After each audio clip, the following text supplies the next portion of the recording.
Hi guys, నేను రీసెంట్గా విజయ foods నుంచి ఒక పులుసు అనేది ఆర్డర్ చేశాను అనమాట. ఆ కర్రీ ప్రైస్ వచ్చేసి 1000 రూపీస్ అండ్ డెలివరీ ఛార్జ్ వచ్చి 200 రూపీస్ అనమాట.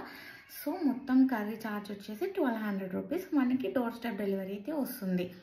సో నేనేం చేశానంటే నా లైఫ్లోనే నేను ఫస్ట్ టైం అనమాట అంత కాస్ట్లీగా ఒక కర్రీ 1200 పెట్టి కొనడం అనేది. బట్ ఇప్పుడు రైనీ సీజన్ పులస ఇప్పుడే దొరుకుతుంది అండ్ పుస్తుల అమ్మైనా సరే పులస తినాలి అని చెప్తున్నారు కాబట్టి ఒకసారి ట్రై చేద్దామని అనుకున్నాము. సో వాళ్ళు 24 hours లోపు నాకు ఆర్డర్ పెట్టాక డెలివరీ అయితే చేశారు. ఫస్ట్ టైం కర్రీ వచ్చినప్పుడు అయితే లిటరలీ చెప్తున్నాను, అస్సలు స్మెల్ తట్టుకోలేకపోయాము. కర్రీ అయితే మొత్తం పాడైపోయి వచ్చిందనమాట. తర్వాత నేను చాలా అప్సెట్ అయ్యాను బికాజ్ ఆ రోజు నేను కుకింగ్ కూడా ఏం చేయలేదు and we waited for that curry అనమాట. సో నేను వాళ్ళకి చెప్తే వాళ్ళైతే నాకు మళ్ళీ ఇంకోసారి కర్రీ పంపిస్తాము అని చెప్పారు. సో వాళ్ళ కర్రీ మళ్ళీ పంపించారు, నాకు కర్రీ వచ్చింది.